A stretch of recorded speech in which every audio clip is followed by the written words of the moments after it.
Hey guys, I'm Nick and welcome back to the channel. Wow, what an opening to Star Trek Picard Season 2 we got this week. Like, amazing. Talk about opening with a bang. Our first episode of Star Trek Picard Season 2, entitled The Stargazer, was none other than action-packed. We sort of knew what was coming here because we'd already got a sneak peek scene of this opening scene last week. It was great to see this scene again. Great to see all our returning characters. Great to see the Stargazer.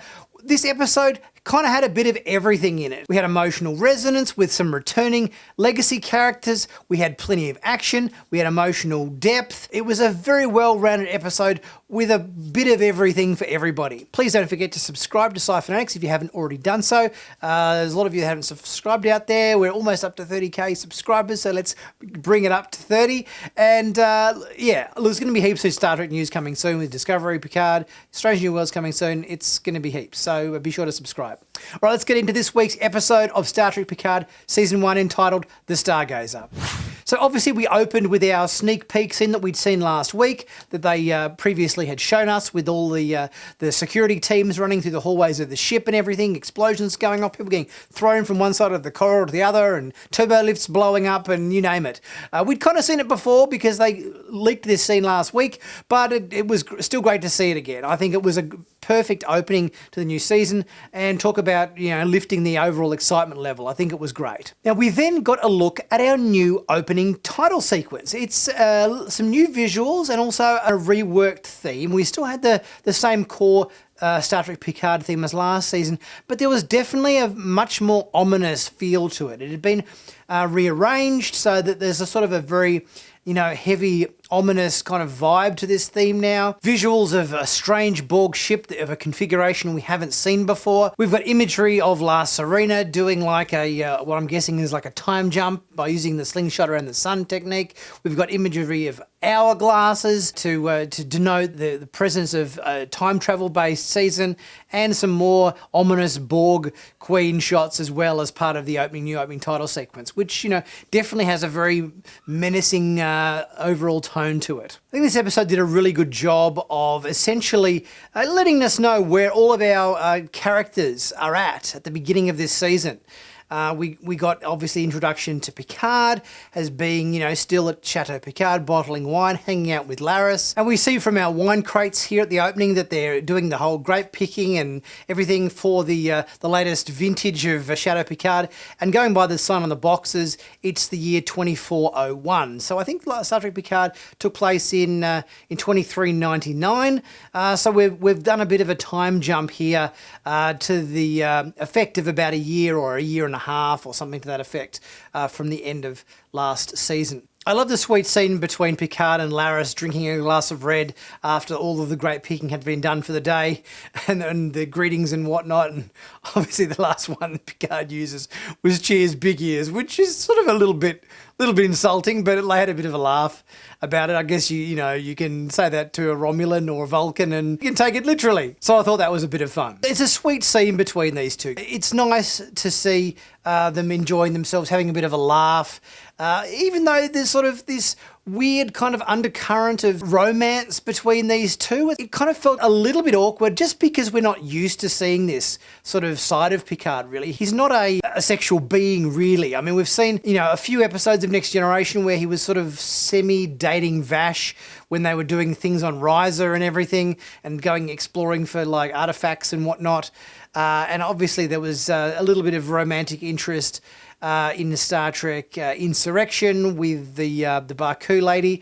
But beyond that, we haven't really seen Picard pursue romantic stuff very much at all throughout the history of that character in Star Trek. So it's sort of a little bit awkward, I think. I think it's good because it's an avenue of Picard's character we haven't really seen that much before.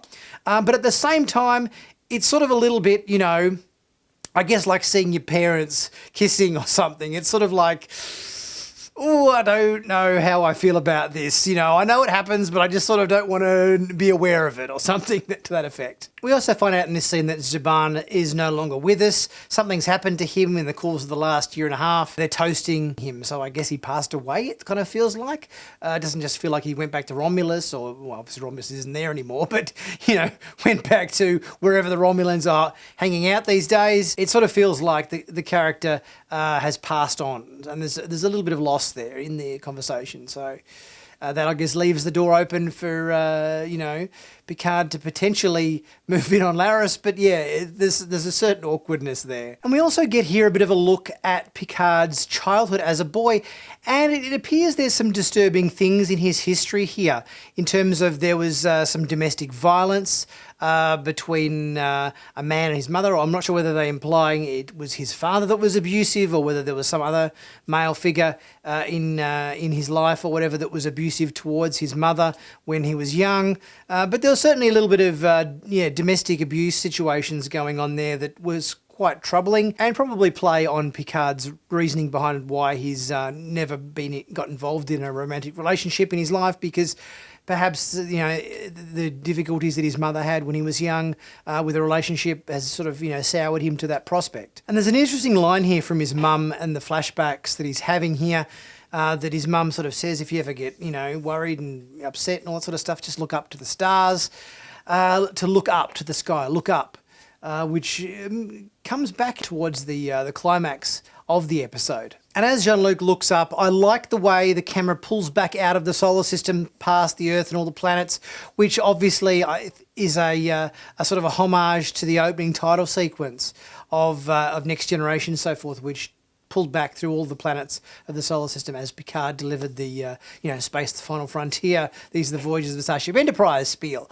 So I thought that was a nice little touch. And then as the camera pulls back, we see a Federation starship get hit by a massive energy wave as a temporal rift sort of opens up in space, or some form of anomaly opens up in space, and is obviously the one that is causing such drama at the beginning opening scene of this episode. I love Picard's speech at Starfleet Academy. I think it was very stirring, talking about his history, talking about Elnor being the first full Romulan in Starfleet Academy, and also the reiteration of these first words that his mum said to him about looking up to the stars and to see what's out there. Because I think that mirrors back to, I think it was Picard's last line in Encounter at Farpoint, when they finished the Farpoint mission. I think Picard said, "Let's see what's out there."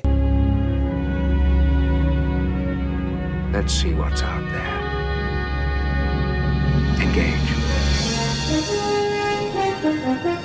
I think this is a lovely little link back to that. And obviously these words from his mum, hold a special place in his heart. Next we get to see Seven, and the fact that she's taken over captaincy of the last Serena. She's fighting off some pirates who want to capture some medical supplies. And it's good to see that one of the Rios holograms, Emmett, the emergency tactical hologram, is still helping her, kick ass on her ship. Next we see what Soji and Dr. Girardi have been up to, which is doing a goodwill tour of the galaxy, promoting synths and that they're good people and to be trusted now, and don't worry about what happened in the past, all that sort of thing. And they're actually on Raritan 4, which is the homeworld, I'm guessing, of the Deltans. We haven't seen the Deltans since Star Trek The Motion Picture with Ilea. She was in that as one of the officers serving on board the Enterprise, and I don't think we've seen a Deltan ever since that. I think it was great to see the Deltans back in this, all of the chrome domery. Picard would have felt right at home with the Deltans. They're all bald, they're all follically challenged. Wonderful place for Picard to visit and feel right at home. And the scene ends with Girardi beaming up to the Stargazer to enlist Girardi's scientific expertise in this anomaly that they have found. We also find out that all charges have been dropped against Girardi, that in terms of killing Bruce Maddox, and that she was cleared of any charges because of temporary insanity from the mind meld that Commodore O had imposed upon her and so forth. I also love the fact that at the end of this scene, Girardi, who's clearly had way too much to drink at this social gathering of Deltons, is basically beaming right up to the Stargazer, a few sheets to the wind, and dealing with whatever Rios needs her for in this particular state. And I love that Rios said make it so in Spanish to go to warp at the end of the scene. And I love the look of the Stargazer, inside and out. I think they've done a great job on this new starship design. The bridge looks great. The outside of the ship design looks great. It's a nice homage to Picard's first ship, the Stargazer, with the whole 4 nacelle configuration. I'm really happy with the way this is looking this season in terms of the design of our Federation starships and everything. And it's cool back at Starfleet Academy, we're seeing all of the cadets being assigned to their various ships, with ones going to the Sulu, a ship named after Sulu. We've got a ship called the Grissom, named after the USS Grissom, which was a science vessel we saw in Star Trek 3, The Search for Spock, I think it was. There's a lot of historical bits and pieces popping up in this episode, which is great. And here we also learn that Picard is Chancellor of Starfleet Academy. He's thinking of modifying the old Kobayashi Maru test, which is probably, I think it's probably time. That test had a bit of a revamp. It's been the same for quite a while. And it seems like, we've seen that pop up quite a few times in Discovery and also in Prodigy recently. So, the old Kobayashi Maru test is certainly being referenced a few times lately in Star Trek. With Raffi and Picard chatting at Starfleet Academy, we're hearing more about all these failed relationships in terms of, it's a bit of a recurring theme in this episode where we've got, Raffi talking about the fact that obviously her and Seven were in a relationship, but it didn't work out. We've had obviously Rios and Girardi in a bit of a relationship, didn't work out. Picard's had his whole life without much of a relationship. So it's definitely a theme that keeps sprinkling its way through this episode. And we also find out that Elnor has been assigned the USS Excelsior, which is the ship that Raffi is on. Raffi's definitely taken up a bit of a mother figure towards Elnor, and she's keeping him close on board the Excelsior with her. I love all the starship plaques in the background at Starfleet Academy, from the Stargazer to the Excelsior, the Enterprise. They're all there in the background, showing us a little bit of a history towards all these ancient starships within the Federation. And with Girardi decoding the message from within the anomaly, we find out that the message is calling for Picard to help us, Picard, it is saying. So this is all a big mystery. It's quite a captivating one too. Next we see Picard on Earth beaming into Los Angeles. There's a bar there located at 10 Forward Avenue, which is Guinan's bar. She's got a bar on Earth in LA and it's called 10 Forward. It's at the address 10 Forward. We kind of knew this was going to be the case from the trailers and other sneak peek scenes we've seen previously, but it was still fun to see it again in this first episode. It was really heartwarming to see this reunion between Picard and Guinan. They always had a great rapport and relationship on Next Generation, and it's really lovely to see these two together again. There were so many moments in this episode that sort of, warmed my heart in nostalgia. We also learn a bit of a new fun fact about Elorians, and the fact that, yes, they have an incredibly long lifespan, they age so very slowly, they live multiple centuries, but only if they choose to. If they wish to speed up their aging process, they can in fact do that. And I think there's a little line here from Guinan in this episode where she implies, she has chosen to maybe get a little older since the last time we saw her, to explain her appearance. And because Picard is here for a bit of a serious chat with Guinan, which is things on his mind, she offers him either top shelf or hooch, which I found very amusing. Obviously we had that in a sneak peek scene last week. But I was surprised to hear that he chose the hooch. I thought surely Picard's going to go for the top shelf stuff, but no, he goes for the hooch in the form of Saurian branding. So it definitely seems from this conversation between Guinan and Picard that obviously romantic relationships, are a bit of a touchy point with Picard's history. Clearly there were some issues there in his past as a child with his mum and abuse that has, put him off kind of in getting involved in relationships. And this is something that we're going to be exploring this season in more detail, I'm guessing. So back at Chateau Picard, Picard gets a visit from Admiral Whitley. And Admiral Whitley is here to tell him about what's happened on the Stargazer and the fact that they've got a message, calling out for help for him by name. The actress who plays Admiral Whitley, at least, has been in Star Trek several times before. In fact, April Grace played Transporter Chief Hubble on Next Generation on multiple episodes, as well as on DS9 as well.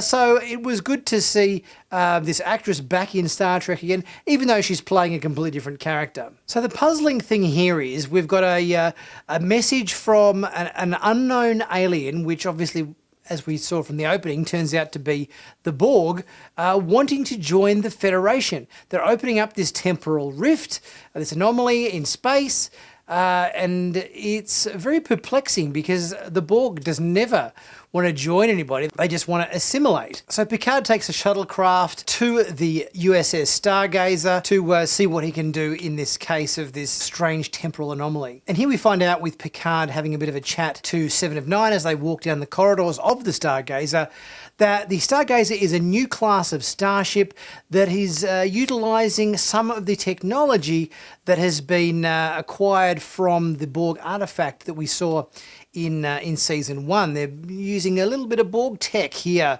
on this new starship design, which is, I guess, a little bit nerve-wracking. It's like, really?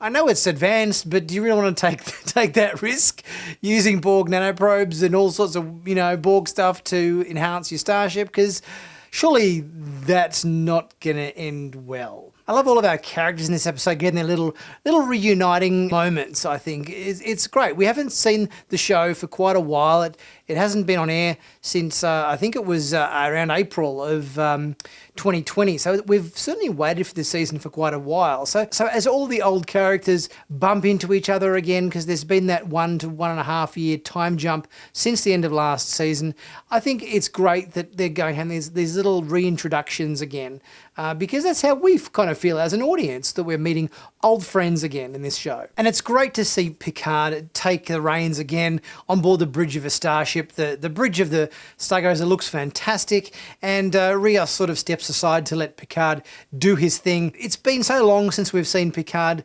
take the reins, of a Federation starship. We didn't really get to see that in season 1. We had the La Serena, but that wasn't a Federation ship. And now we've got the Federation starship, all the Starfleet officers, and it's sort of like a step back, to when Picard was captain of the Enterprise, D and E. So it's a nice little nostalgic moment with him taking the lead here. And we find out that the ship behind the anomaly is in fact Borg, and we get a whole bunch of Federation starships showing up as a tactical kind of support to the USS Stargazer.